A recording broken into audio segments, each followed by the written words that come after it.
Muchas gracias por la invitación para poder platicar con ustedes sobre inteligencia artificial.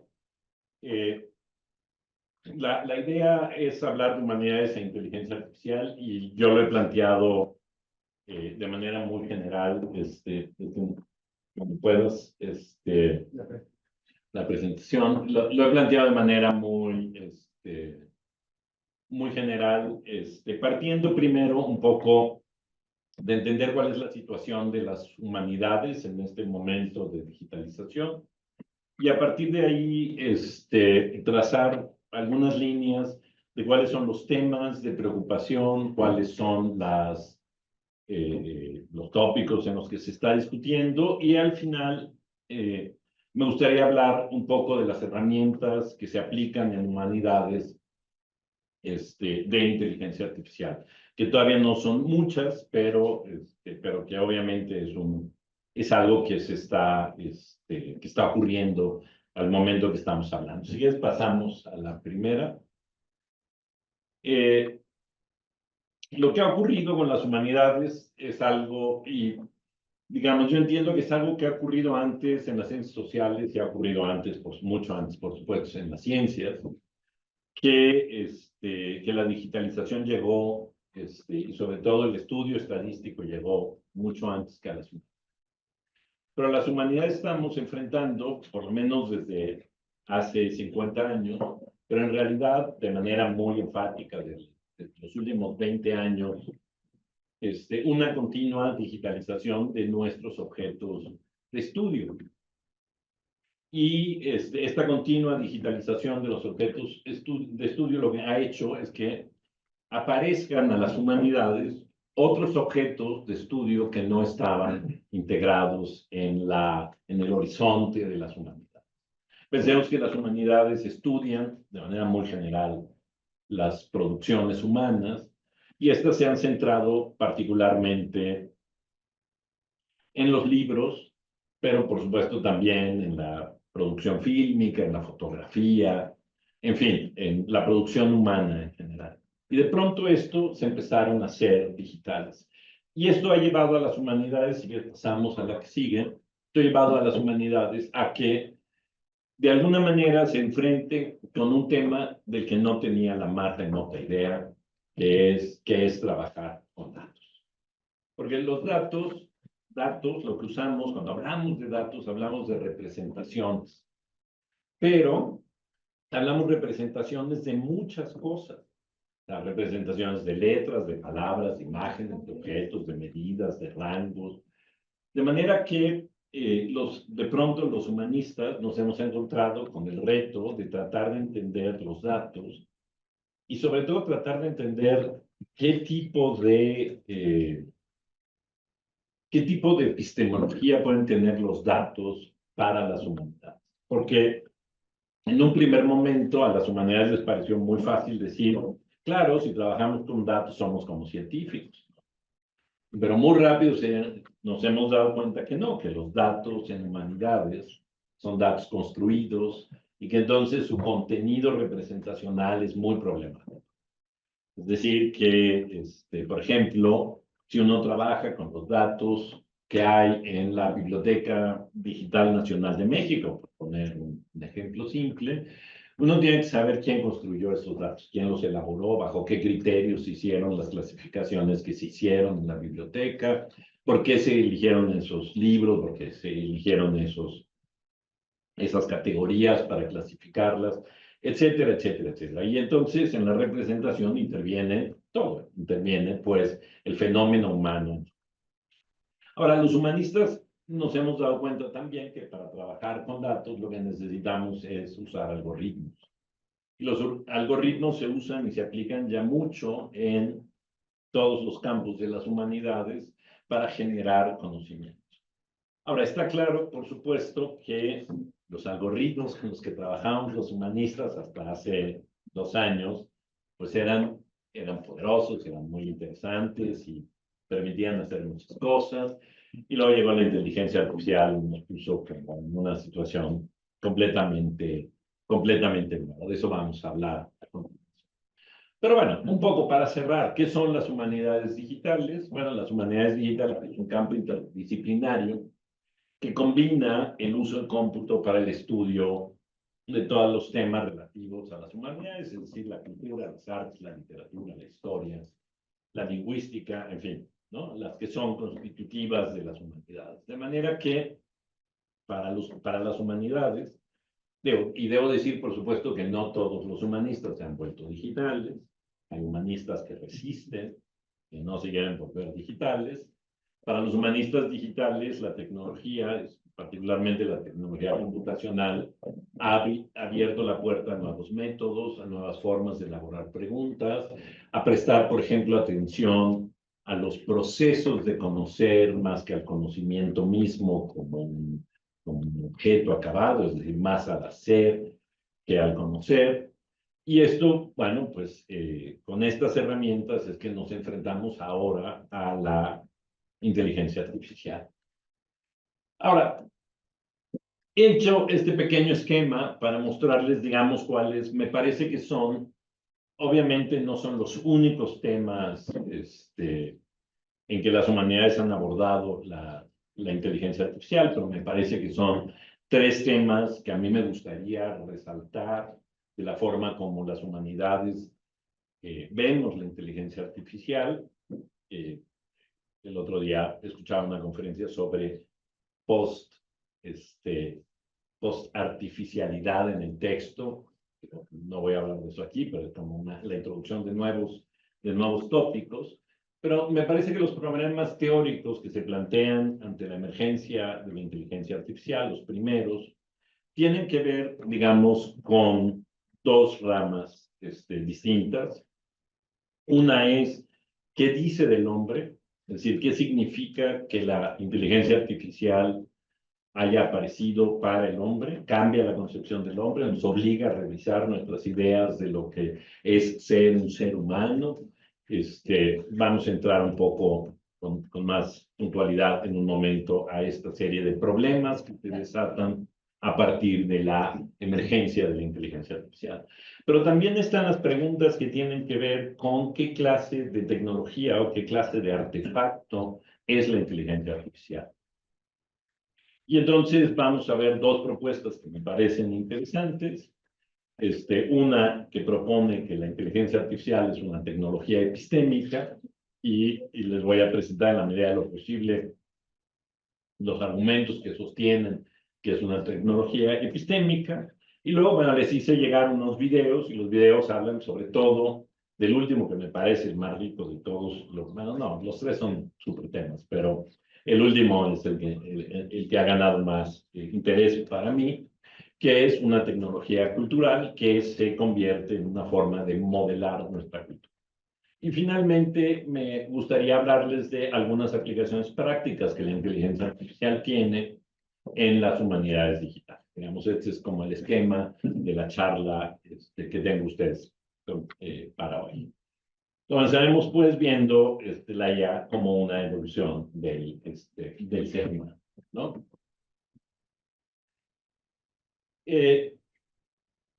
La verdad es que la idea de que la inteligencia artificial reta al hombre y que se plantea como una especie de cambio evolutivo es algo que está en el discurso de la inteligencia artificial desde hace tiempo. De hecho, está en el discurso del desarrollo de la tecnología desde hace tiempo, pero que se ha acelerado y se ha presentado de manera acelerada a partir de la aparición de la inteligencia artificial.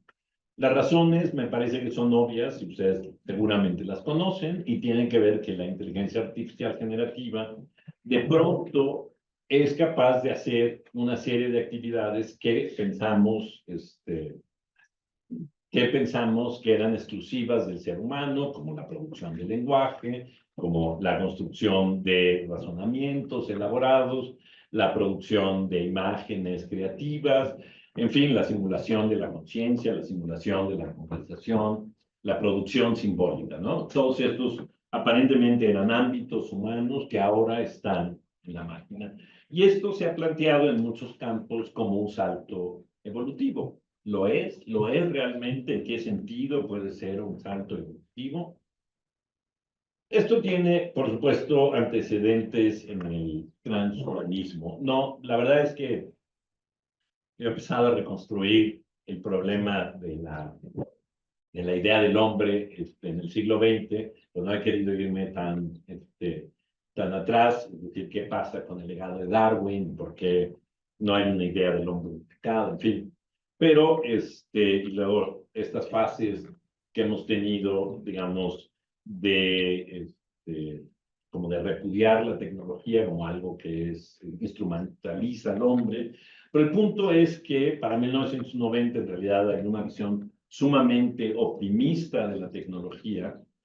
Y a mí me parece interesante la posición que se adopta en el manifiesto transhumanista, que luego varios teóricos siguen de distintas maneras, que tiene que ver fundamentalmente con la idea de que la condición humana es defectiva, es decir, la verdad es que hemos llegado a un punto, por decirlo de alguna manera, en que envejecer, sufrir, ser ansioso, tener una psicología inestable, etcétera, se ha vuelto un problema para los hombres y se ha vuelto una limitación para los hombres que aparentemente la tecnología promete resolver. Entonces, el manifiesto transhumanista lo que propone es que hay que abrirle paso a la tecnología para poder reinventar el hombre.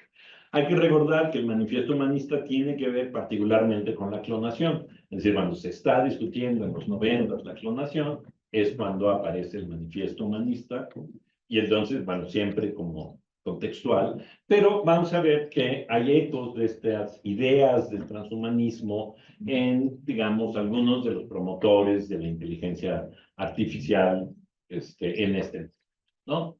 Este es un texto de Ray Kurzweil, de La singularidad está cerca, perdón por citar como el más obvio de todos, pero ahí es muy claro cómo Kurzweil, como otros en Silicon Valley, han estado apostando con la idea de que el desarrollo de la inteligencia artificial no solo va a provocar un salto en la ciencia, en fin, estas cosas en las que no quisiera extenderme mucho, pero que fundamentalmente lo que implica, de nuevo, es esta idea de que la tecnología nos va a hacer evolucionar, que nos va a llevar a un nuevo estado y estadio del hombre, y que entonces la inteligencia artificial es un paso justo en este proceso de transformación evolutiva del hombre.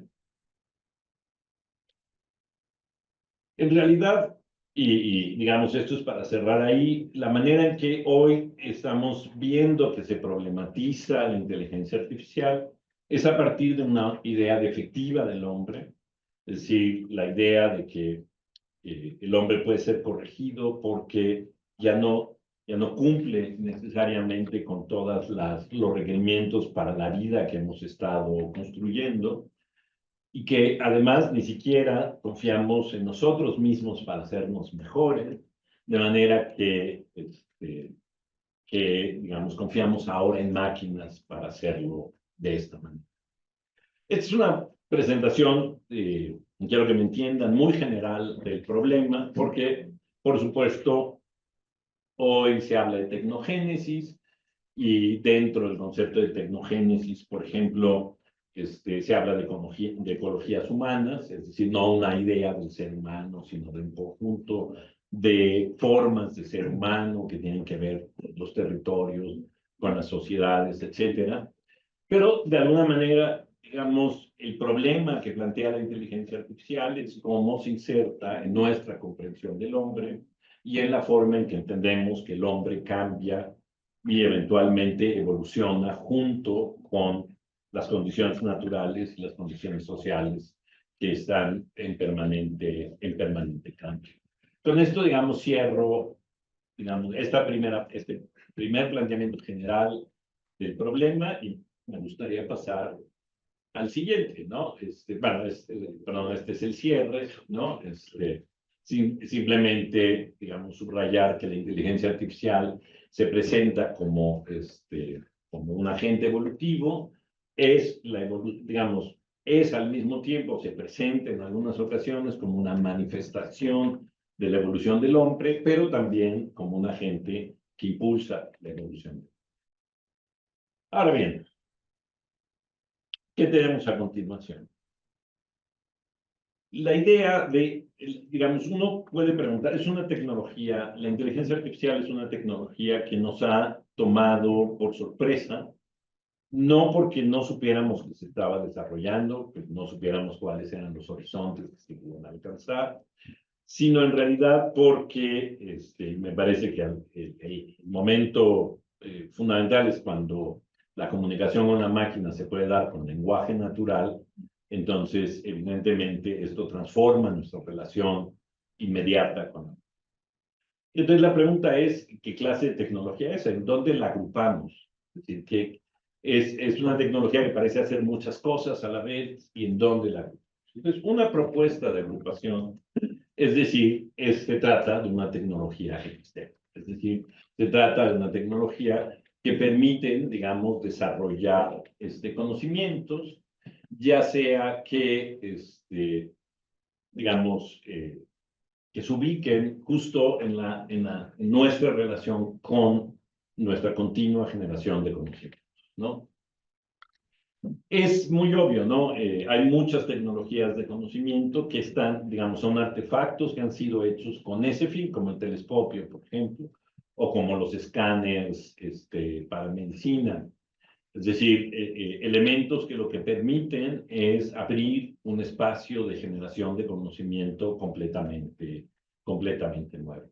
Y la idea en general sería proponer que la inteligencia artificial es justamente una tecnología epistémica, y como lo hace, por ejemplo, Ramón Alvarado, a partir de quien estoy elaborando estas ideas. ¿Cómo podemos saber que se trata de una tecnología epistémica? Es decir, que también cumple con las formas de mejora epistémica según Humphrey. Es decir, nos permite hacer extrapolaciones, es decir, expande el dominio de nuestras habilidades existentes, como por ejemplo lo hacen los telescopios, pero me parece que es muy obvio que las simulaciones computacionales son, sobre todo las que se han utilizado en medicina y en biología, extienden nuestras habilidades existentes porque nos permiten, por ejemplo, hacer experimentaciones que de otra manera no podrían llevarse a cabo, ¿no? Transforma, es una conversión, es decir, nos permite acceder a información de a partir de un modelo o de otro, es decir, nos permite, por ejemplo, convertir datos visuales en texto, eso sería la conversión, o convertir señales eléctricas en datos visuales, o imágenes en la pantalla. Me parece que en todo caso lo está haciendo, y finalmente se aumenta nuestra manera de acceder al mundo. Y por supuesto, me parece que hemos visto que claramente sí, ¿no? Nos permite identificar cosas en la naturaleza, es decir, todo el desarrollo de la inteligencia artificial visual nos permite, digamos, encontrar cosas, o como que creo que lo saqué en el último momento, hay una aplicación de inteligencia artificial para revisar archivos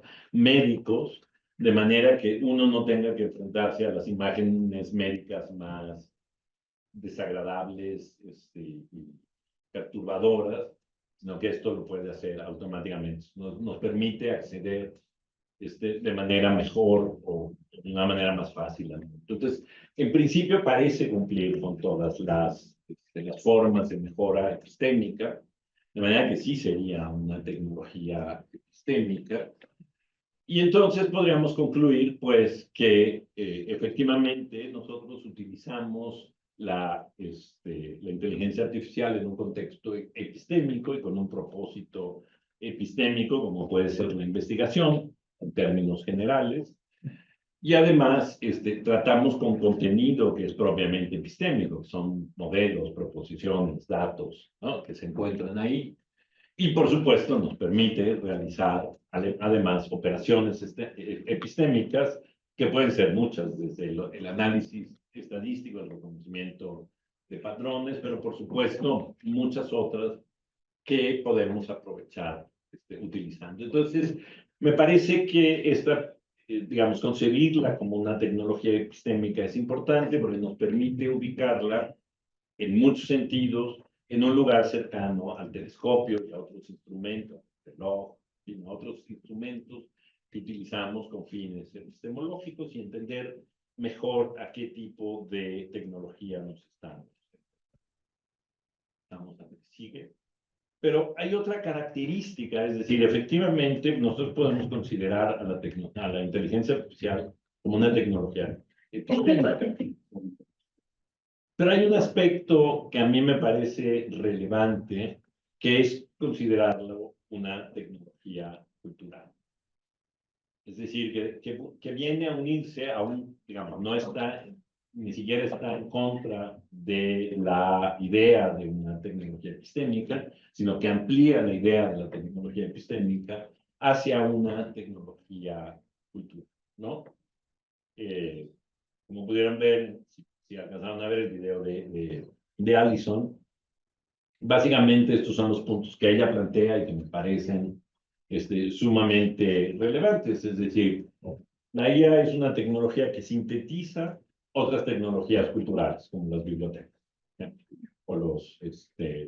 O las revistas de investigación. Ella considera, yo ahí tengo mis reservas, pero ella considera que no va a ser un agente. Yo sí creo que es un agente. Es decir, si volvemos hacia la idea de que es una tecnología epistémica y en ciertas teorías, como la teoría del actor red, entonces evidentemente la tecnología, la inteligencia artificial sí sería un agente. Ella considera que no sería un agente en el sentido sobre todo de que no produciría cultura. Yo también tengo mis reservas ahí, pero me parece importante y retador lo que ella señala, ¿no? Ella considera, y aquí conectamos con el problema de nuevo de los seres humanos, que las tecnologías culturales son una característica exclusiva de los humanos, ¿no? Y entonces esto entra en la definición de humano, que como vemos el día de hoy es un campo de discusión en el que hay que estar repensando, sobre todo, por supuesto, si solo hay una forma de definir los humanos, y por supuesto forma parte y formará parte, y esto me parece al mismo tiempo muy significativo, pero muy inquietante, de que es una tecnología que nos va a permitir transmitir conocimiento de una generación a otra, ¿no? Vamos a ver que el problema de qué conocimiento es el que se transmitirá de una generación a otra a través de la inteligencia artificial es lo que tiene que ver con el modelado cultural del que vamos a hablar en un momento, ¿no? Y por supuesto, y a mí me parece que esto es incontrovertible, como toda tecnología puede ser un instrumento de liberación o puede ser exactamente lo contrario, ¿no? Pero vamos a ver en qué sentido la inteligencia artificial modela la cultura. Esta es una propuesta de Ted Underwood que propone, digamos, su propuesta muy general es los estructuralistas tenían razón, ¿no? Las ideas, la cultura no son estados mentales, son patrones, ¿no? Es decir, no es que tengamos ideas originales cada uno de nosotros y eso constituye el conocimiento, sino que en realidad nuestras conductas culturales están guiadas por patrones que seguimos los mexicanos de la Ciudad de México, que no son idénticas a los mexicanos de Guadalajara o a los habitantes de un poblado en Michoacán, porque finalmente tienen que ver con eso, con la construcción de patrones y no tanto con la transmisión de ideas específicas. Entonces, lo que va a hacer la inteligencia artificial es transmitir esos patrones, ¿no? Y en particular, por supuesto, la inteligencia artificial lo que ha hecho es representar patrones de lenguaje en vez de procesos mentales, ¿no? Aquí vale la pena recordar que lo que intentó todo el tiempo la inteligencia artificial simbólica fue tratar de reproducir procesos, ¿no? Y entonces hay una dependencia muy fuerte de ese modelo de inteligencia artificial en la lógica. Y en cambio, aquí claramente se abandona el intento de partir de la representación de los procesos mentales para lograr representar los procesos mentales, ¿no? Es decir, se construye desde el lenguaje, con el lenguaje, el propio lenguaje, ¿no? Y en ese sentido, por supuesto, son modelos culturales, reflejan una visión de la cultura, de la lengua, del diálogo, de la interacción, ¿no? Les puse aquí, no sé si, es que no sé si se puede hacer el experimento, pero es padrísimo. Loquísimo. ¿Ya lo usaron? Sí. Okay. No, aquí no, aquí en el seminario no. No, en ok. el diplomado, pero En el diplomado, sí. ok. Bueno, hay que subir una foto, pero no sé si tienes una foto que pueda subir. Ajá, y usa cualquier foto.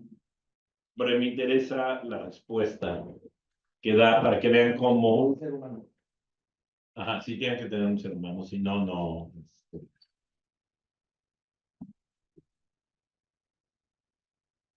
No, sí, a ver,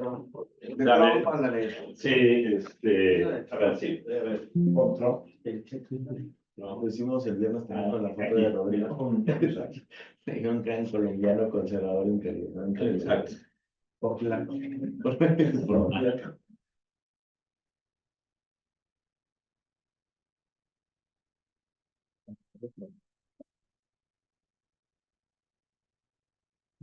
Ok, ¿esto qué es? Es un sitio web que usa la API de Google y lo que hace es, uno le sube la foto y lo que nos regala es una descripción de la foto, ¿no?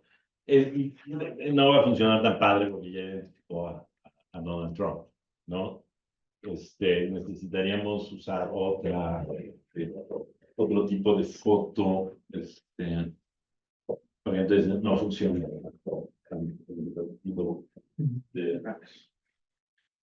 No le puedes subir una foto. Ya. O, Pueden sí, o del seminario, una foto. más por una foto mía para que sea más divertido. Así. Exacto. Y para que nos diga que es morenista. Sí, una vez dijo que era morenista. Exacto. Es la que. Sí, o si quieres. Sí.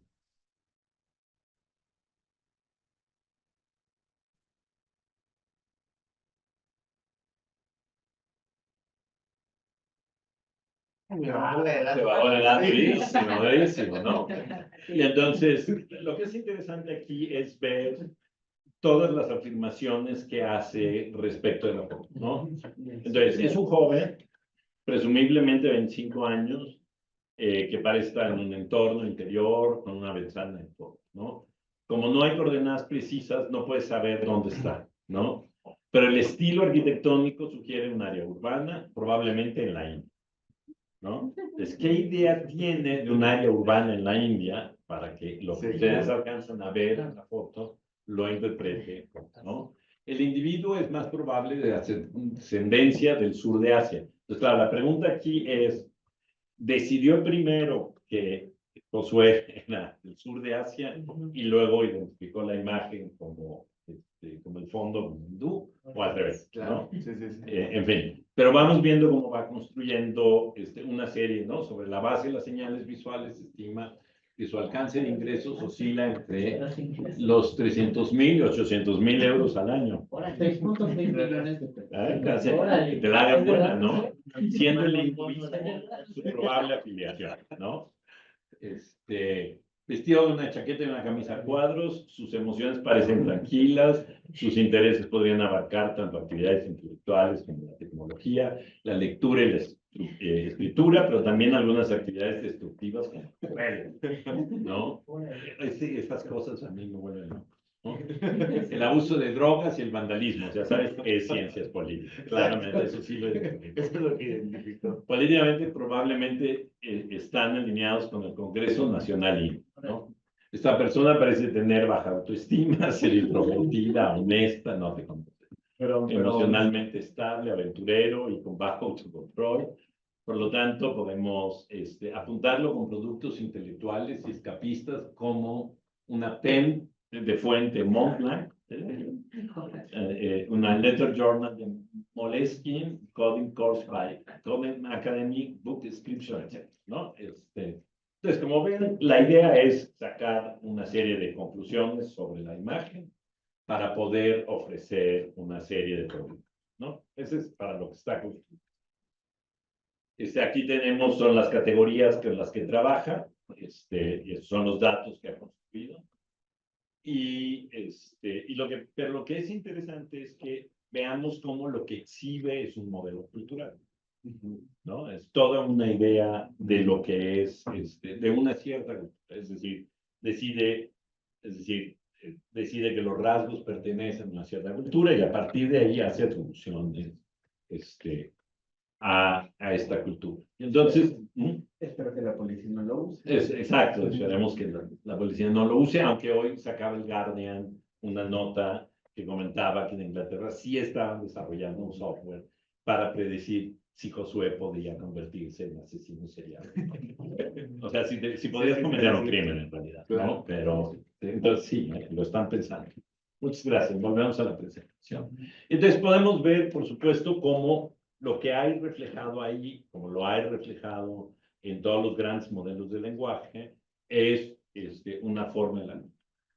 Y esto es interesante porque desde un punto de vista nos permite a nosotros pensar cómo podríamos, por ejemplo, como humanistas, contribuir a la generación de una inteligencia artificial que reflejara ciertas visiones de la cultura, quizás mejores, más amplias, más construidas, o incluso más pequeñas, más focalizadas. Por ejemplo, podríamos proponernos reconstruir la cultura del 18, del siglo XVIII, es decir, alimentar una inteligencia artificial con documentos del siglo XVIII, y entonces esperar que hable y se comporte y razone como personas del siglo XVIII, ¿no? Esas son puertas abiertas. Pero a mí me parece que entenderlo como modelado cultural es muy importante para nosotros, ¿no? Pasamos a la última parte, que es la parte de aplicación. La verdad es que en humanidades todavía las aplicaciones van como poquito a poquito, porque claro, no todo el mundo puede tener aplicaciones de inteligencia artificial, son costosas, consumen mucho, requieren de mucho equipo de cómputo, entonces están limitadas a ciertas cosas, ¿no? Pero quizás donde más se ha estado experimentando es en las bibliotecas, ¿no? Si quieres, vamos a la liga. La idea es crear un software que te permita generar categorías a partir de un texto. Si quieres bajar un poquito, ahí está el demo. Ahora necesitaremos un texto en inglés, cualquier texto en inglés, porque...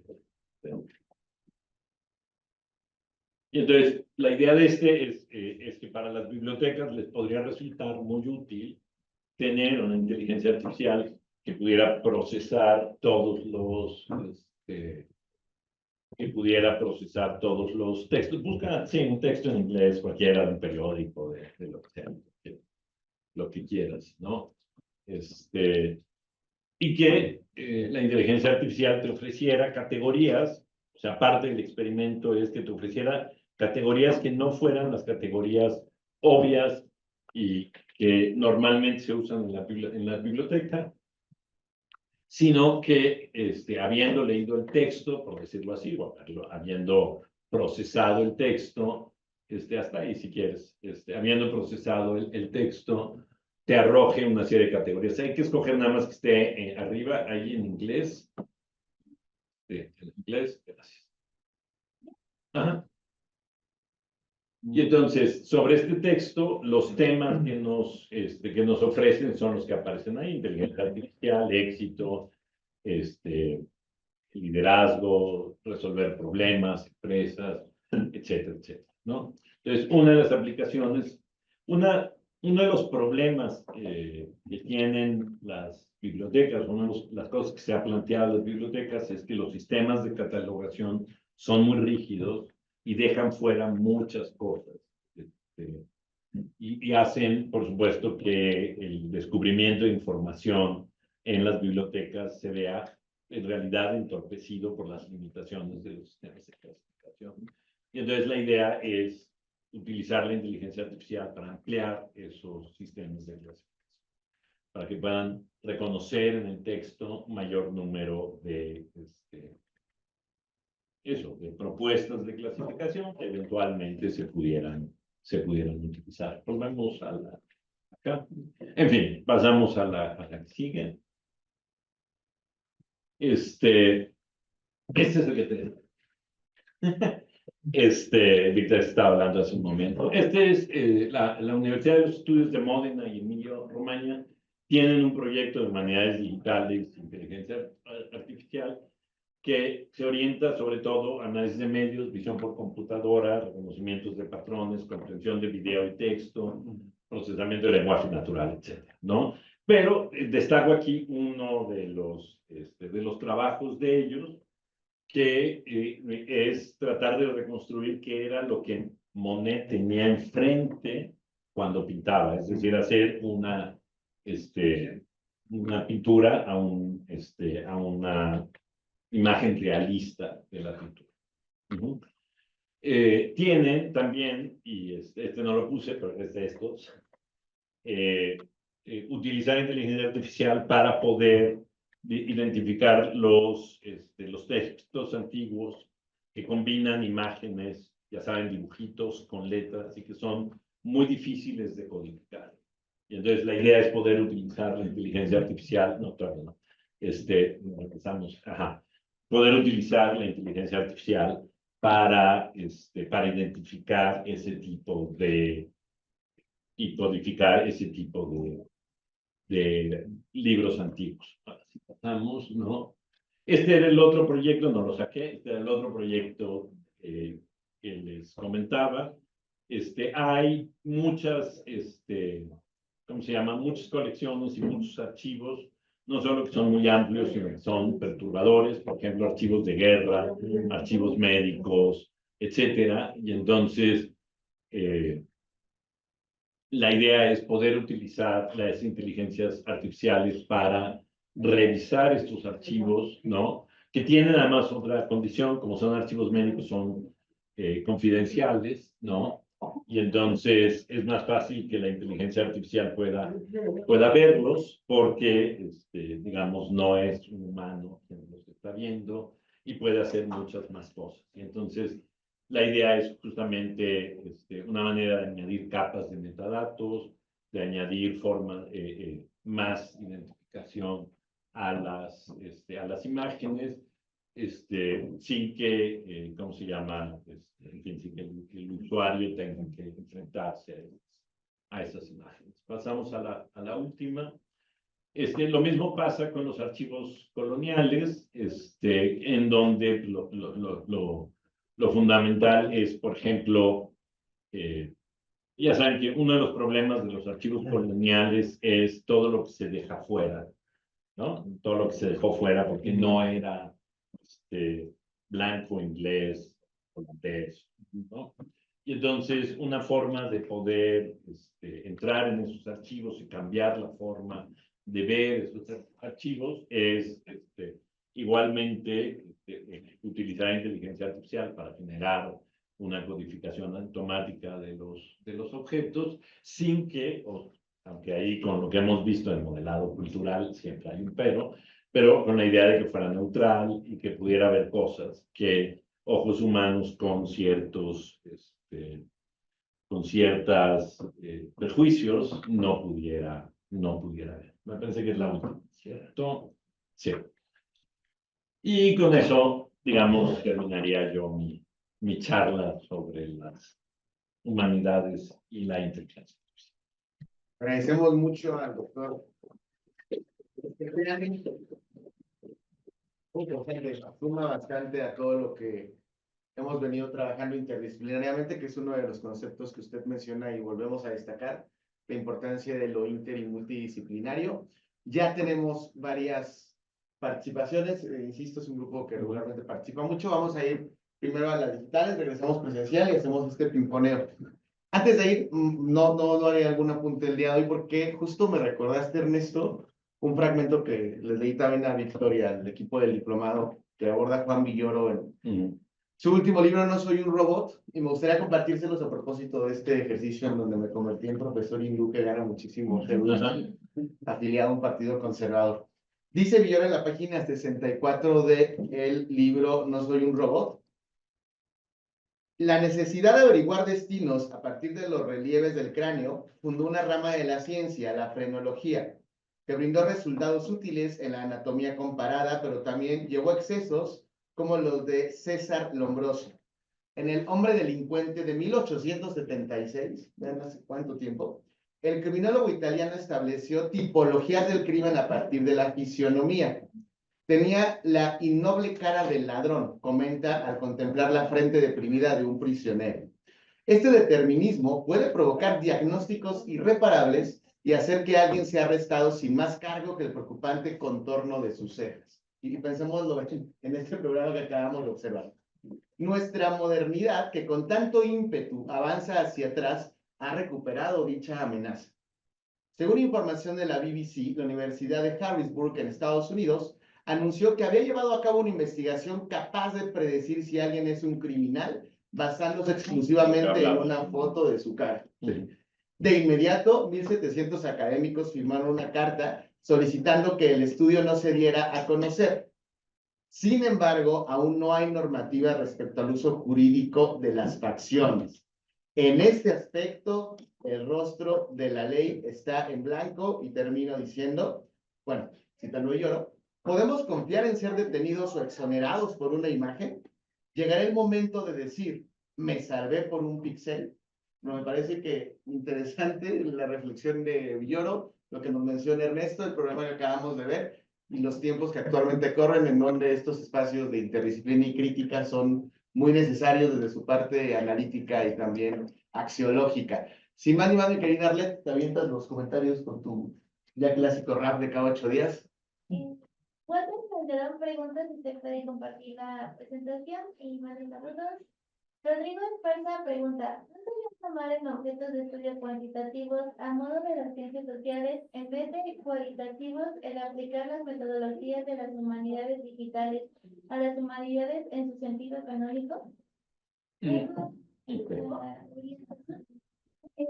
también comenta: ¿pretendemos o pretenden evolucionarnos a otra condición vital si ni siquiera hemos comprendido a cabalidad lo que somos como seres humanos? Aclari señala que la IA no es una herramienta, sino un agente. Alfonso pregunta: ¿esto no es prejuicioso? Esto es respecto al ejercicio que hicimos, ¿no? Supongo yo. Sí. Doctor José Lunchoa. Ya soy mi nueva personalidad. Te alegra si te muestran los sesgos de quien programa del ejercicio. Luego José Fernando comenta: muchas gracias por compartir, doctor. Mi pregunta es: ¿la IA es un producto de consumo desarrollada con esos fines? Nos han estudiado como consumidores y como todas las intenciones de consumo buscan alinearnos y alienarnos para ser buenos consumidores intensos. ¿Es esta una agenda cultural de dominación y poder a través de una promesa de evolución? Las infancias de hoy, con las herramientas que podemos compartirles a través de la educación, como están haciendo uso de estas tecnologías, desde su perspectiva, ¿es esperanzador el horizonte? Luego, Uriel menciona: la búsqueda en la tecnología para poder ayudarnos como nuestras actividades nos ayuda a mejorar, tan solo a seguir el ritmo del sistema postcapitalista que siempre busca seguir produciendo, mostrándonos estas habilidades. Las humanidades muchas veces se desestima su importancia en la sociedad. Y Alfonso Alan dice: sí, respecto al ejercicio realizado con la API de Google. Bien. Muchas gracias, Arly. Adelante, doctor. Acá tenemos las preguntas. Gracias. Si quiere ir viendo. Exacto, porque así leídas rápidas Sí. ya se me... Ok. no sería tomar en objetos de estudio cuantitativos a modo de las ciencias sociales en vez de cualitativos y aplicar las metodologías de las humanidades digitales a las humanidades en su sentido canónico. Bueno, esa ha sido parte de la, Rodrigo, esa ha sido parte de la discusión dentro de las humanidades digitales. Es decir, ya se abandonó, pero hubo una corriente que lo que decía era eso, hay que acercar las humanidades digitales a las ciencias sociales y aprender de las metodologías de las ciencias sociales, pero digamos lo que ha empezado a dominar cada vez más es que no, es que justo la parte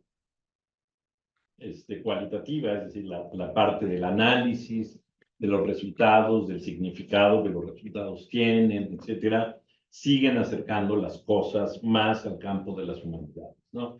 Digamos, hay ahora, por ejemplo, así de manera como impensable, análisis crítico de algoritmos, ¿no?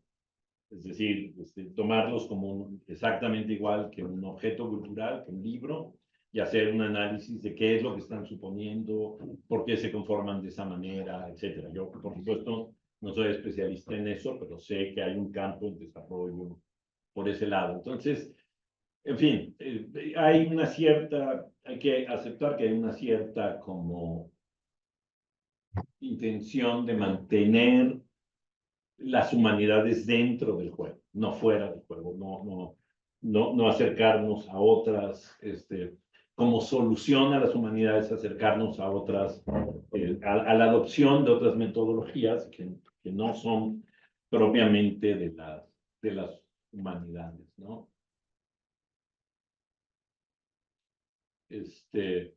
Bueno, en realidad, respecto a la pregunta, igual que hace Rodrigo, de si pretenden o pretendemos otra condición vital cuando no sabemos todavía cómo somos.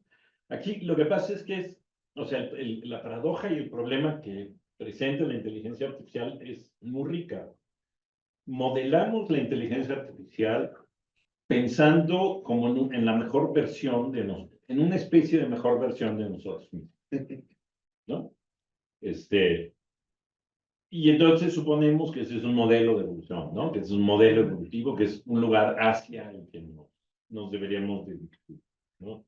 Pero partimos de la idea de que nosotros no somos el mejor modelo a imitar, ¿no? Entonces, es un poco la paradoja y la contradicción, ¿no? Y respecto a la agencia de las máquinas, insisto, hay posiciones que consideran que no tienen ninguna agencia, hay posiciones que consideran que sí tienen una agencia, yo creo que sí tienen agencia, y luego pero la discusión siguiente es qué tipo de agencia tienen, ¿no? Es decir, no necesariamente atribuirles agencia significa asumir que son como individuos y que entonces su agencia es como la nuestra, pero que por supuesto participan por ejemplo, en los procesos de creación de generación de conocimiento. De la misma manera que la secretaria que usaba, digamos, en los 80s o antes, una máquina de escribir electrónica para llenar los formatos, para solicitar dinero en una agencia, para poder hacer un experimento, la máquina, la secretaria, etcétera, son agentes en ese proceso. Entonces hay que discutir un poco mayor profundidad qué implica, qué significa ser un agente.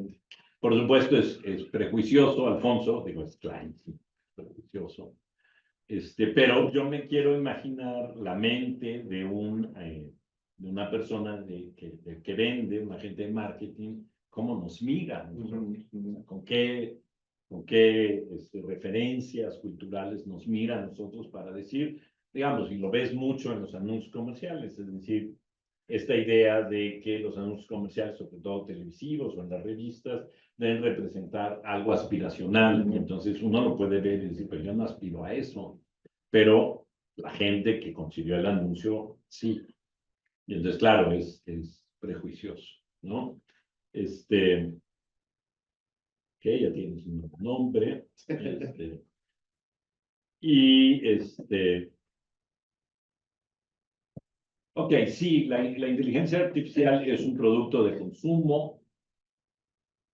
¿Quién sabe? O sea, la verdad es que todavía no saben cómo es un producto de consumo y están tratando de encontrar cómo es un producto de consumo. ¿Mm? Tienen ideas de algunas aplicaciones en las que puede resultar como un producto de consumo, pero tampoco es que tengan clarísimo cómo es un... Porque, por ejemplo, no conozco estudios, ya debe de haber, de cómo la gente está consumiendo la inteligencia artificial. Es decir, ¿para qué la estamos usando? ¿No? Sé, porque lo leí hace poco, que parece que una tendencia es para platicar con él. ¿No? Ok. La pregunta es si uno va a pagar para platicar con ella, o platica con ella todavía porque puede usar modelos gratuitos, ¿no? En fin, no está claro todavía. De nuevo, claramente la intención es que se vuelva un objeto de consumo y que genere capital, etcétera, pero no está muy claro cómo lo puede ser. De hecho, hay algunas posiciones, por ejemplo, de los grandes inversores en inteligencia artificial que consideran que la inteligencia artificial como la conocemos hoy no es el negocio. Que eso es un poco como lo fueron las compañías de Internet antes de que naciera el Internet como el e-commerce, ¿no? Es decir, las que te conectaban valían mucho más que las empresas de Internet. Ahora, pues esas ya casi no valen dinero. Entonces, hay quien cree que eso va a pasar con la inteligencia artificial, ¿no? Tú dices, la infancia de hoy, con las herramientas que podemos compartirles a través de la educación, como están haciendo uso de estas, si es esperanzador. Mira, yo te puedo contestar lo que ven mis alumnos, porque yo he tratado de no ser, de mantener una posición, tiendo del optimismo, pero mis alumnos mis alumnos de 20 años, de licenciatura en filosofía, están realmente alarmados de lo que va a pasar con sus sobrinos, sus hermanos menores, con esto. Y a mí me llama la atención, lo pongo, por ejemplo, me llama la atención porque ellos ya tuvieron una experiencia que obviamente yo no tuve, que fue tener un teléfono inteligente, lo decían el otro día en clase, entre los 11 y los 13 años. Y entonces, ¿qué va a pasar con las generaciones que hoy van a tener teléfonos inteligentes entre los 11 y los 13 años, si no es que antes, con inteligencia artificial? Yo estoy convencido que algo bueno saldrá, pero también algo malo saldrá. No, es muy difícil predecir por dónde se va a ir, pero creo que hay que poner un foco en lo que pueda ocurrir ahí, ¿no?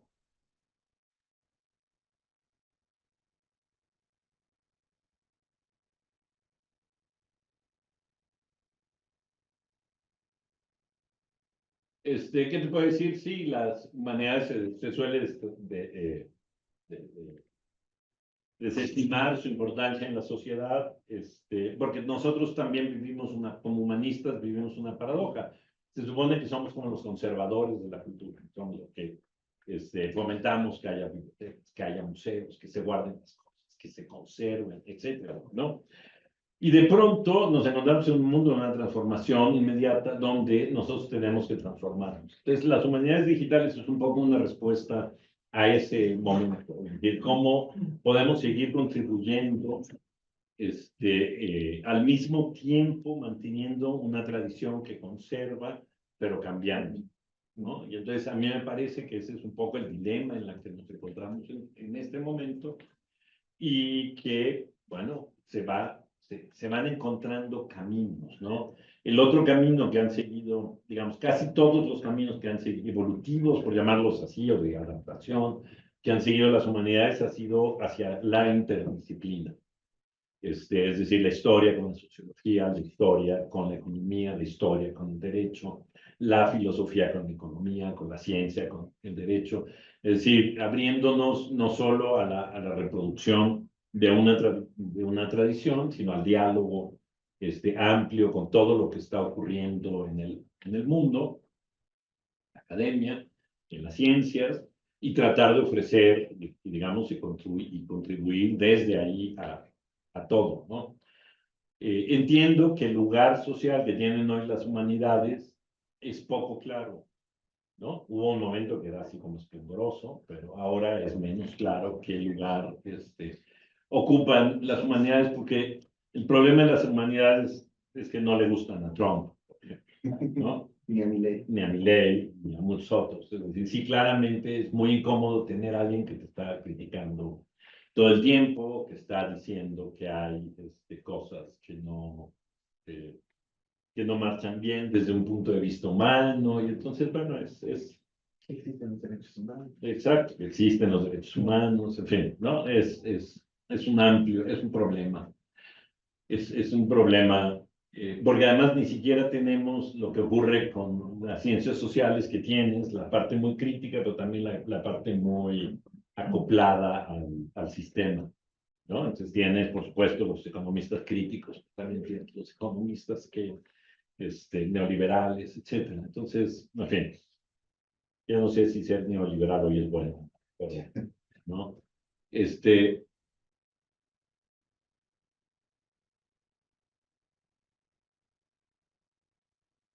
Ok, hay Rodolfo, gracias por la pregunta. Digamos, la filosofía, sobre todo a partir de Kant, desarrolló la idea de que lo que hay en la mente son contenidos mentales, ¿no? Es decir, que cuando nosotros hablamos de conocimiento, también cuando se habla de cultura, de respuestas psicológicas, se habla de que hay contenidos mentales, no tanto procesos o patrones, sino contenidos mentales. De hecho, la educación se elabora todavía en función de qué contenidos son los que se van a transmitir. Incluso a mí, quizás lo que más me divierte es que cuando ves estas grandes encuestas de la penetración de la ciencia que te preguntan, ¿usted cree en Los Ángeles? Y usted sabe qué es una membrana en una molécula, etcétera. Lo que están preguntando es si hay cierto contenido mental en tu cabeza. Lo que ahora ha empezado a pasar es que esa idea parece no ser muy satisfactoria para entender ciertos procesos de generación de conocimiento. Es decir, cuando nos preguntamos cómo conocemos, la verdad es que es muy difícil decir que lo que hacemos es trasladar un contenido mental de una mente a otra. Cada vez más difícil mostrar que eso es así. Y entonces, ¿cuál es la posición que se empieza a adoptar? Una posición que parte de la idea de no se transmiten contenidos mentales, sino que se transmiten patrones. Es decir, no te enseño algo, sino que te doy los elementos para que tú lo aprendas a hacer y entonces tú llegues a las conclusiones a las que yo llegué, ¿no? Ese es un poco parte del debate de la epistemología contemporánea que pega a la inteligencia artificial. Es decir, cuando la inteligencia artificial renuncia a tratar de generar contenidos mentales y que por lo tanto las máquinas tuvieran estos como contenidos precargados, imitaran la manera en que nosotros pensamos, lo que se hizo es fascinante. Lo que se hizo fue ver cómo se construye el lenguaje, cuáles son los patrones de construcción del lenguaje y haz lenguaje, ¿no? Dándole la razón, entre otros, a Roland Barthes, ¿no? El lenguaje es el lenguaje, construye el lenguaje se construye desde el lenguaje. Muy bien, no sé si ya contesté todas o... Por ahí llegó una última de Evelyn. ¿Ah? Ok, ahí está. Muy bien. Después de esta pregunta de Evelyn, vamos con participación presencial.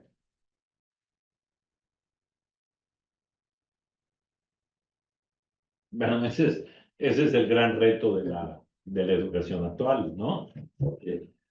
Y yo creo que ha sido el reto de la educación desde hace mucho tiempo.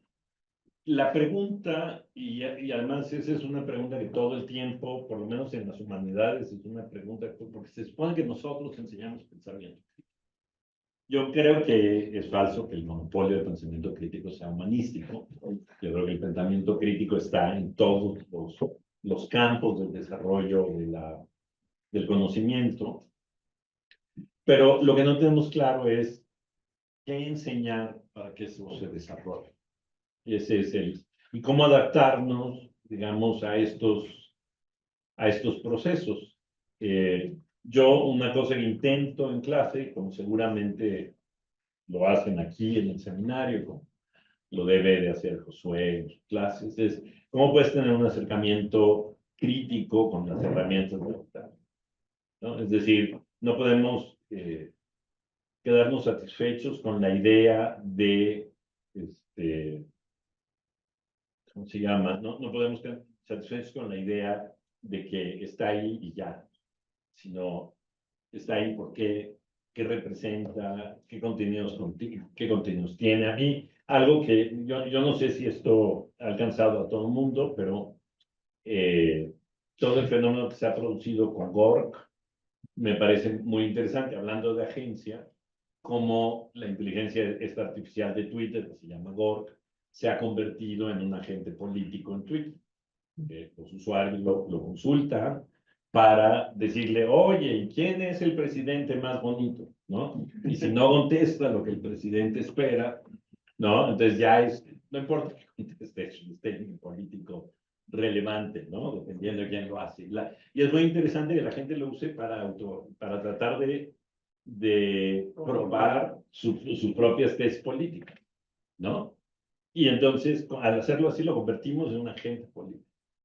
Entonces hay que saber que estamos haciendo eso, y ver cuáles son los alcances, los límites y los peligros de darle esa agencia a la inteligencia artificial.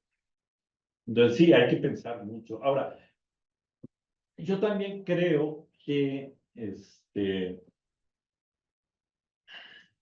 hay cosas, hay datos siempre que nos faltan, pero cuando Google Reads hacía público, no, cuando Amazon hizo públicas algunas estadísticas de cómo se leen libros digitales, descubrimos cosas maravillosas. Descubrimos cosas como que la gente no lee los libros completos, ¿no? O que hay mucha gente muy ansiosa que cuando lee una novela de misterio, se lee el final y luego regresa al principio, que ya sabe que es el final, no puede vivir toda la novela, ¿no? Pensando un poco en lo que dice de lecturas densas, ¿no? Es que también creo que nosotros tenemos que adecuar algunas de nuestras categorías. Leer a Kant es muy difícil, realmente muy difícil, pero Kant no escribía para nosotros.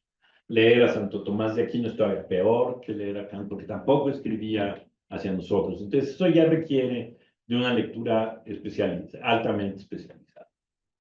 Y entonces tenemos que aprender a medir, digamos, cómo se escribe para nuestros días, de qué manera se escribe para nuestros días, cómo es, digamos, porque tú puedes leer la pieza modelo de producción científica, que son los artículos, y te das cuenta cómo es un modelo de escritura, hay una cierta extensión. El otro día leía yo un artículo con 40 cuartillas y dije, no, o sea, ¿qué? Es demasiado largo, ¿no? En fin, ¿no?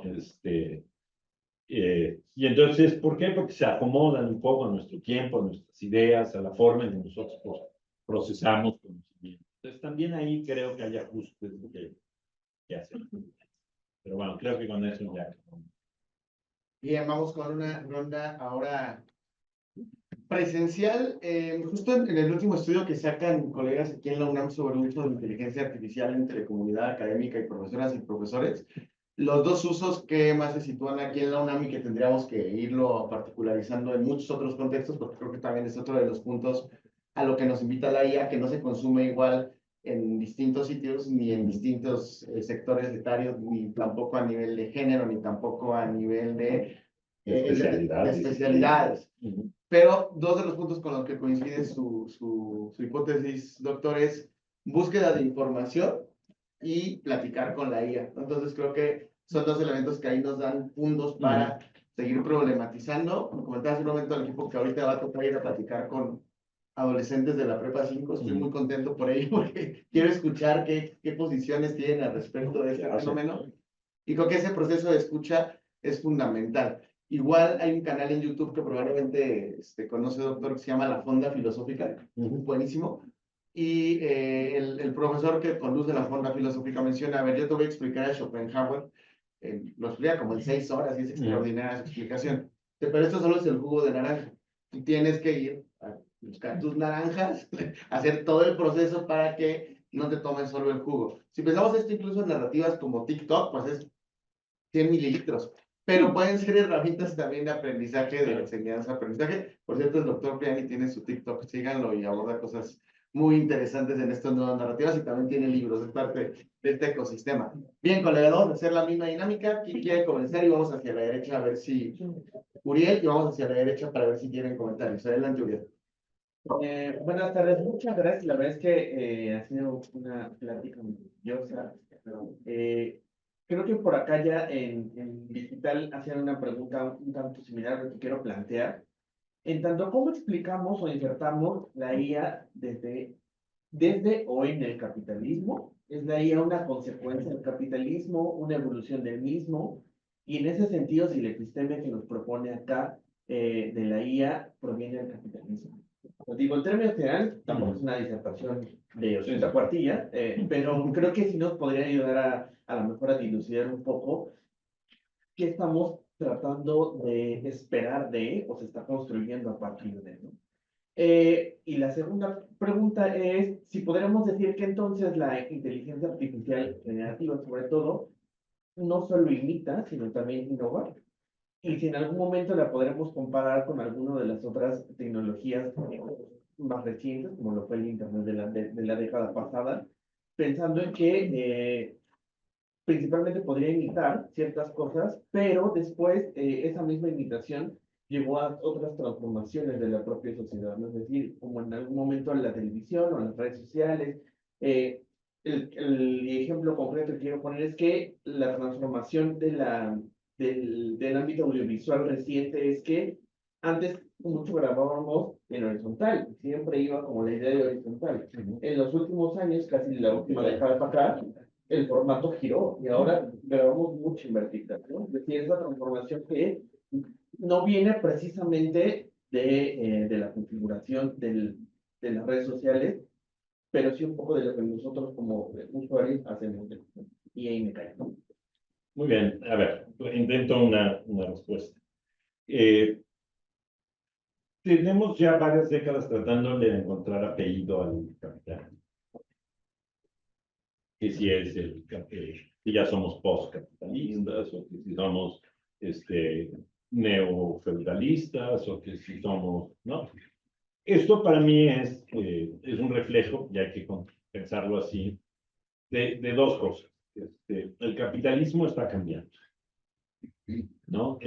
No es un modelo estático, cambia, digamos, lo vemos con mucha claridad, ¿no? El día de hoy, Trump está intentando volver a un capitalismo de las preguerras, ¿no? Cuando el mundo ya se movió a otro lado, ¿no? ¿Quién sabe qué va a pasar, qué resultará de este experimento? Pero es síntoma, digamos, de que el capitalismo se está moviendo.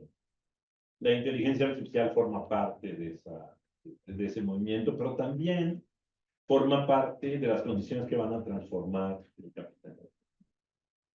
No, es decir, será estas grandes empresas de inteligencia artificial van a poner las bases de otros elementos económicos. Todavía es muy difícil prever cuál.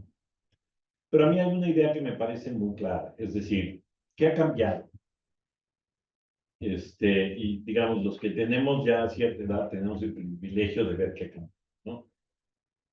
Pasamos de una época en que no había datos a una época en que hay una sobreabundancia de datos. Y la cantidad de datos que tenemos es tan sobreabundante que necesitamos algo, una herramienta que nos permita navegar en este mundo. A mí me parece que la inteligencia artificial es eso, ¿no? ¿Cuál es lo primero que sustituye la inteligencia artificial? Las búsquedas en Google. Porque mejor le preguntas directamente a la inteligencia artificial en lugar de ver las 16 respuestas y elegir cuál podría ser la mejor, etc. Y entonces, la pregunta, por ejemplo, es qué va a hacer Google, ¿no? Porque su fuente de riqueza son los anuncios en las búsquedas, ¿no? Entonces, claro, lo que hizo fue insertarla y ofrecerte la primera respuesta para que ya no tuvieras que navegar, etcétera, ¿no? Entonces, es difícil, pero sí, es un producto del capitalismo, está orientado siempre con la idea de generar plusvalía, ¿no? Lo que no está claro es cómo la va a generar. Yo creo que ahí es donde todavía no damos eso. Había otra parte de la pregunta, ¿no? No sé si- Dije muchas cosas, pero en ese sentido, si el episteme que nos presentaba en su presentación viene justamente construido a partir del capitalismo y cómo esto justamente impacta en la construcción que intentamos hacer desde las humanidades. Híjole. O sea, es que, digo, de pronto es muy difícil. No hay nada que se construya fuera del capital. O sea, incluso lo que se construye en contra del capitalismo se construye dentro del capital, ¿no? Estamos todos metidos en ese tema. Entonces, es muy difícil decir que este episteme no responda, digamos, a ciertas coordenadas, ¿no?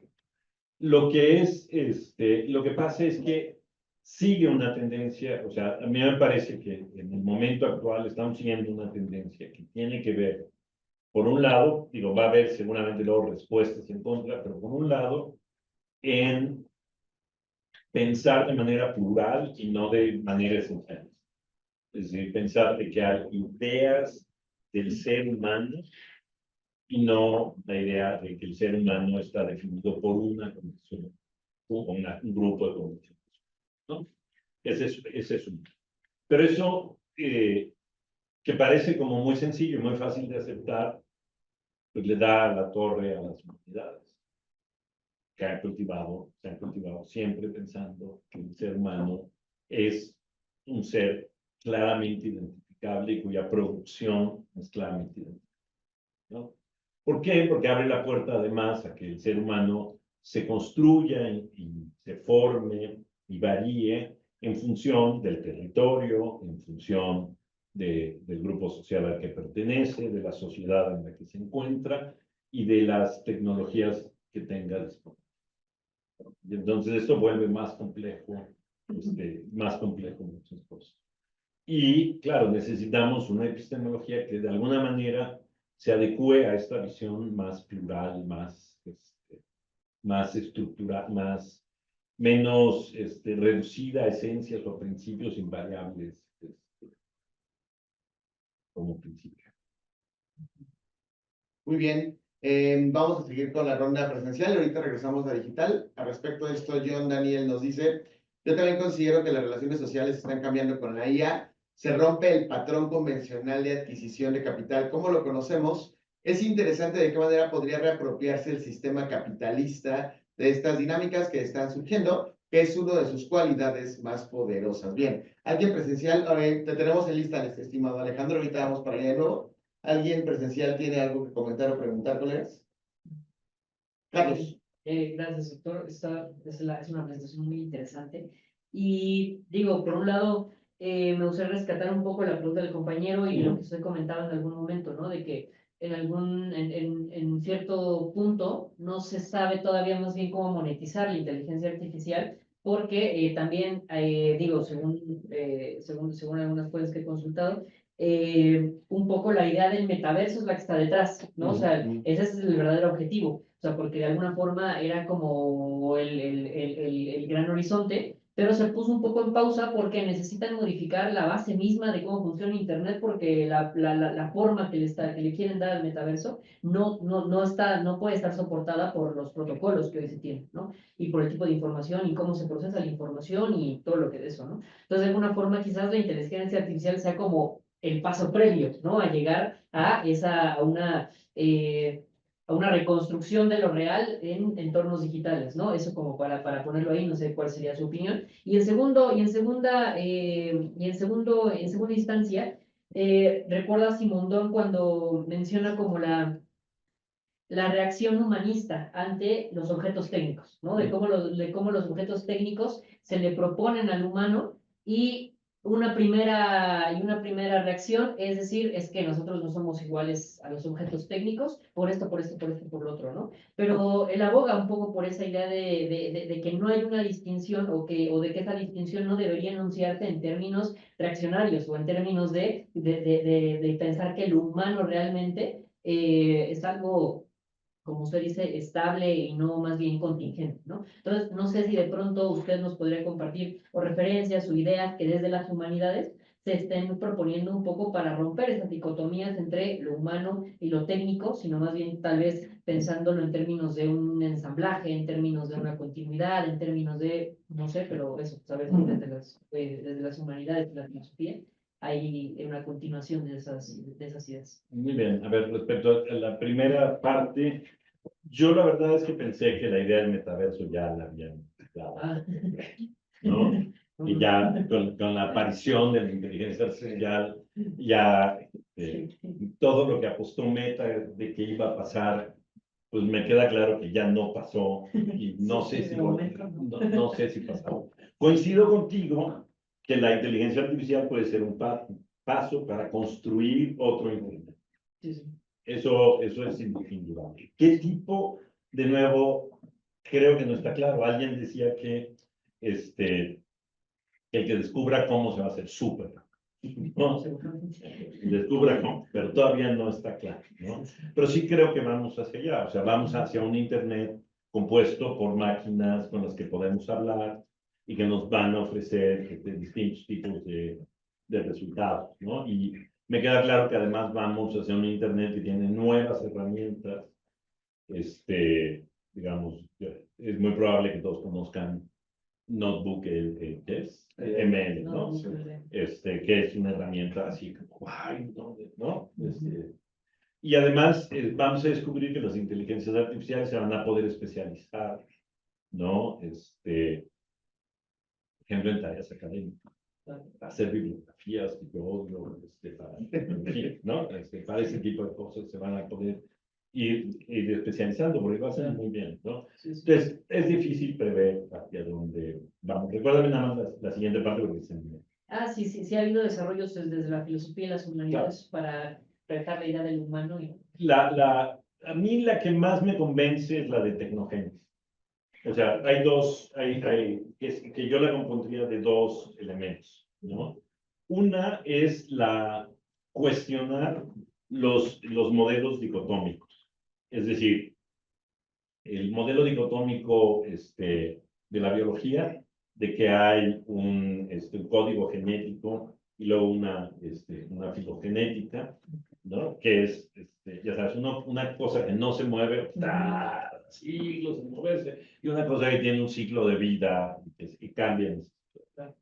Entonces, y lo mismo pasa, por ejemplo, con la idea de cultura, que la cultura es un patrón inamovible, pero luego la cultura del individuo es la que y etcétera, ¿no? Y lo mismo pasa en psicología, ¿no? Hay una idea de estos contenidos mentales o estas estructuras mentales que son inamovibles y luego, ¿no? Entonces, hay que abandonar esa idea de algo que no se mueve y algo que sí se mueve. Ese es lo primero, ¿no? Y entonces ahí es donde la idea de tecnogénesis es interesante, ¿no? Es decir, cada vez que nosotros entramos en contacto con una tecnología, la tecnología cambia nuestra respuesta y va generando un nuevo tipo de ser humano, ¿no? Por ejemplo, es muy probable que veamos cambios en los dedos muy pronto, ¿no? De personas que usan mucho el teléfono de una cierta forma, etcétera, ¿no? Y eso tiene que ver, digamos, con que sí hay respuestas adaptativas del cuerpo al uso de las tecnologías, ¿no? Y entonces que tenemos que asumir que las tecnologías sí son agentes del cambio, ¿no? Y que sí forman parte de esta construcción plural de los seres humanos en función de los usos de la tecnología. Okay. ¿no? Entonces, esas serían algunas de las respuestas posibles, ¿no? La idea de tecnogénesis, la idea de poner en duda estas, sobre todo esta, o sea, para mí en realidad es aristotélico, ¿no? La idea de que hay sustancias y accidentes, ¿no? La sustancia no se mueve y todo lo demás es lo que no, se mueve todo. O sea, hay un continuo movimiento, todo. Ok, excelente, muchas gracias. Muchas gracias, doctor. Muchas gracias, Carlos. ¿Alguien más, colegas? ¿No? Bien. Abrimos micrófono para Alejandro. Adelante, Alejandro. Sí, bueno, ahí me oye. Sí, te escuchamos. Ok, excelente. Bueno, buenas tardes a todos. Pues una semana más muy interesante. La verdad es que resulta muy estimulante las reflexiones, ¿no? Que nos comparte el doctor Priani y la verdad también las participaciones de los demás compañeros, aunque en este caso estoy a la distancia, pero bueno, mis inquietudes van un poco ya sobre lo abordado, ¿no? Entonces, creo que siempre desde las humanidades nos interesa analizar nuestros objetos de estudio desde sus propios contextos, ¿no? Las limitaciones que presentan, los problemas, ¿no? Ya que se ha abordado en esta sesión y en otras desde lo ambiental, ¿no? El uso de recursos que implica, ¿no? Y las problemáticas que aquí ya se han mencionado, ¿no? Entonces, en ese sentido, y un poco relacionado con los videos que nos compartió el doctor Priani, me gustaría saber su postura o su perspectiva acerca de un tema que se menciona, que es y que ya se abordó también un poquito aquí, sobre los rasgos, ¿no? Justo con el ejemplo que se ponía, perdón, los sesgos de las inteligencias. O sea, ¿qué es lo que hizo que este ejemplo, ¿no? De la foto del doctor Hugo, presentara esa información? Entonces, en ese sentido, ¿qué posibilidades, para el doctor Pérez, qué posibilidades ve o considera de las humanidades de intervenir en esos algoritmos, ¿no? Es decir, si desde su perspectiva solamente podemos hacer como análisis, pero realmente poco impacto real, digamos, en que eso se cambiaran, digo yo. Y por otra parte, eh, también, pues un poco, sí, de las limitaciones, pero las limitaciones me parece que genera un poco la inteligencia artificial, porque yo lo pensaba un poco similar a lo que mencionó, ¿no? De las novelas. Si las inteligencias artificiales, por ejemplo, que generan resúmenes, no generarían un problema similar a lo que generan redes sociales como TikTok, ¿no? Que es una reducción de una síntesis de este tipo de contenidos, ¿no? Y en ese sentido ya no nos permite acercarnos a diferentes tipos de obra. Entonces, si no es un problema más que un beneficio, ¿no? Entonces, esos dos serían las cuestiones, básicamente. Gracias. Ok, a ver, recuérdame, la primera era muy buena, me lo recuerdas, Sí, ¿recuerdas exactamente cuál era? sobre la posibilidad de intervenir en los sesgos que tienen las inteligencias. Mira, una de las cosas que dice Ted Underwood en la conferencia que les compartí es justo eso. O sea, él también se pregunta si desde las humanidades podemos intervenir en eso, ¿no? No es muy optimista, es decir, porque no es que Google, Meta, etcétera, se vayan a acercar de pronto a las facultades de filosofía. Queremos hacer eso, ¿no? Contratan muchos filósofos, pero muchas gentes de humanidades, pero no se acercan con esos fines, lo contratan con otros fines, con otras intenciones, ¿no? Sin embargo, creo que a partir de lo que él propone, y yo creo que es algo factible, que tenemos que empezar a hacer relaciones con la gente que hace inteligencia artificial. Es decir, es un poco como, no hay que esperar que la montaña venga a Mahoma, tenemos que hacer ¿no? Que Mahoma vaya en este caso a la montaña, es al revés en general la idea, pero bueno, se entiende, ¿no? ¿Por qué? Porque necesitamos ampliar la discusión, incluir públicamente a a la iniciativa privada en estas discusiones técnicas. En la Cátedra Extraordinaria de Inteligencia Artificial que organizamos el semestre pasado en filosofía, invitamos a uno, tampoco así que fueran muchos, pero invitamos a un empresario de inteligencia artificial a hablar con los chicos. Fue un éxito, porque todos le fueron a pedir trabajo después. Pero fue muy interesante, porque es la primera vez que pudimos tener un diálogo con alguien que hace inteligencia artificial con fines comerciales y que además no tiene ningún prejuicio en decir cuáles son sus intenciones, ¿no? Porque ese es el problema. O sea, nosotros pensamos a veces que los capitalistas deberían de sentirse avergonzados de ser capitalistas y pues no se avergüenzan de decir, yo lo que quiero es que consuman más productos, entonces he ido trabajando en una inteligencia artificial que le ofrezca a la gente que hace esto otro, para que me consuman también esto, etcétera, etcétera. Entonces, pero creo que abrir ese diálogo es muy importante, ¿no? Es algo que es necesario hacer y que es relevante para ¿cómo se llama? Para este momento. Y sí creo que tendríamos que salir un poco de nuestros cubículos e ir a encontrarnos con la gente que está haciendo comercialmente inteligencia artificial, entender qué es lo que piensan, mostrar, porque por ejemplo, sí me consta que una tendencia en lo que hacen inteligencia artificial de manera empresarial en México, sí tiene que ver con la ética. La mala ética, es decir, esta ética que se preocupa nada más de copyright, cosas así, pero son sensibles a los cuestionamientos. Entonces creo que vale la pena dirigirnos hacia allá. Y me tienes que repetir sintéticamente la última porque me faltan Sí, concentración. básicamente era que si no, la inteligencia artificial está reduciendo un poco también esta capacidad de pensamiento, así como sucede con TikTok.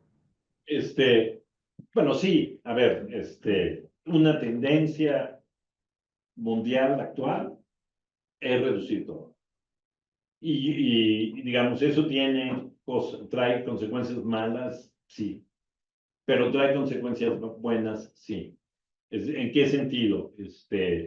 Por ejemplo, cuando tú quieres abordar un nuevo tema y tú tienes que leer 150 artículos y unos 25 libros, ¿no? Primero los pasas en una inteligencia artificial para ver cuáles son los que realmente apuntan al campo que te interesa. Y entonces puedes empezar a reducir, en lugar de tenerte que leer todo eso, puedes ir empezando a reducir de manera mucho más fácil. Y además puedes quedarte con unas ideas bastante concretas de qué trata, ¿no? Ahora, por supuesto, ese no puede ser el método de investigar, es solamente una herramienta para investigar. Pero la verdad es que digamos, vivimos en una sociedad en lo que abunda, es decir, si hay algo que abunda es información, ¿no? Y entonces nuestra manera de lidiar con esa abundancia es a través de la simplificación. O sea, no hay otro cambio. Bueno o malo es bueno o malo. Pero ese es un poco como hemos respondido hasta ahorita a esta sobreabundancia. Es que piénsalo así, Melchor Pérez de Soto, un novohispano que tenía una de las bibliotecas más grandes del mundo novohispano, no tenía más de 500 libros. Y eso era todo el conocimiento al que tenía acceso. Compáralo con el que tú puedes tener en un día.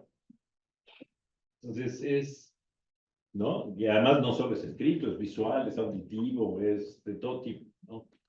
Es decir, te subes al coche, escuchas un podcast o te leen un libro, y luego ves tweets, te recomiendan artículos, ¿no? Y entonces, claro, cuando llegas a las 8 de la noche has consumido una cantidad de información que ya, hombre, que Hombre, que personas en 1960 no tenían. O sea, no tenían esa capacidad de consumir información. Y entonces, claro, ¿por qué la tenemos? Porque la información se ha vuelto mucho más consumible, por decirlo así. Entonces, un poco lo que pasa en criticar tendencias es que podemos ver sus efectos negativos, pero hay que ver también sus efectos positivos y entender un poco por qué es que son así, ¿no? Porque hoy difícilmente alguien quiere leer una novela de 900 páginas. O tiene tiempo para. No tiene tiempo para leer una. No, o sea, no quiere, no puede, todo, ¿no? ¿Y por qué en cambio el siglo XIX podía, ¿no? Hacer novelas de 900 páginas? La gente estaba encantada. Bien, vamos con una última ronda de las dos participaciones que llegaron, doctor. Y justo, o sea, lo que menciona el doctor, creo que se los comenté aquí, no dice, se los comenté aquí porque hay tantos espacios. Sí. Ya no sé dónde comento lo que comento. Pero, el observatorio de IA que ya instaura el gobierno federal, en donde mete a varias universidades, politécnicos y centros comunitarios públicos, llamando a que usaran inteligencia artificial. Yo concuerdo, si ustedes están preocupados, yo también, por los diagnósticos, los impactos, ¿no? Es una herramienta que está ahí, o un artefacto, o una tecnología epistémica, me parece que o cultural, estos diálogos abonan, pero ya está ahí y la gente, en una perspectiva que revisábamos hoy con Arlet, la gente lo va a usar, la mayoría de la gente lo va a usar porque el desarrollo de inteligencia artificial se prospecta 10 años como el más fuerte, por encima de todos los demás cosas de novedad, ¿no? Internet de las cosas, apps, la IA es el punto central, y la propia UNESCO prospecta que a 10 años va a ser el número 1. Podemos tener resistencias subjetivas y supongo que desde la comodidad de un escritorio como tiempo completo se puede, pero la mayoría de la gente no está en la comodidad de un escritorio, está en este momento en una lógica en donde, como dice el doctor, muchos de los puestos implican hoy que sepan hacer prompts. En ese mismo foro, las personas de Huawei y de Meta les decían a los y las jóvenes, pues yo no voy a contratar a nadie que no sepa hacer prompts, ¿no? Entonces ahí hay una decisión entre lo que tendría que ser y lo que es.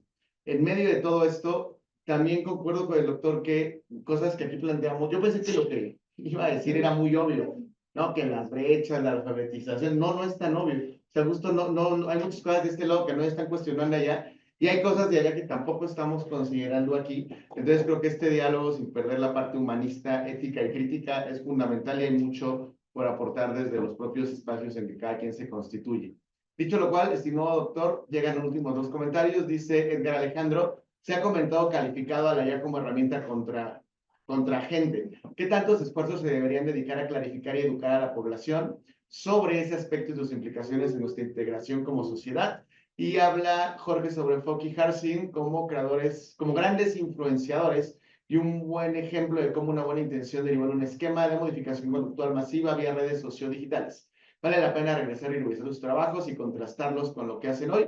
Y terminamos con su participación, doctor, y algo que quiera agregar, por favor. Muy bien, bueno, respecto a lo último, la verdad es que no conozco el trabajo de Fogg y Harsing, así que no tengo como mucho que decir, más bien me llevo el comentario para poderlo explorar. Respecto al primero, yo creo que sí hay que dedicar muchos esfuerzos. Ya lo decía Josué hace un momento,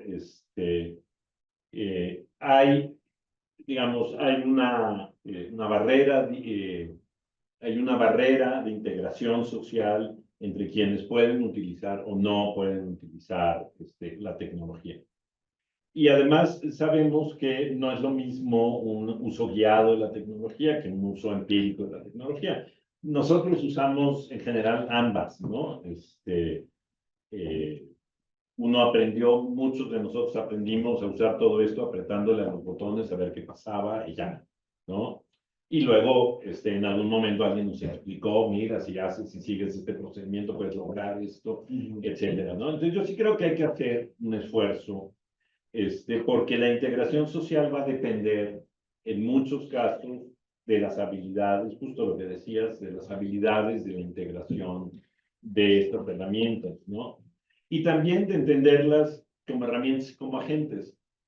A mí me parece, por supuesto, que en términos muy prácticos es mejor llamarlas herramientas, Aunque conceptualmente, para ciertos ámbitos y en ciertos campos, es importante discutir que son agentes también, ¿no? Porque, digamos, es como si,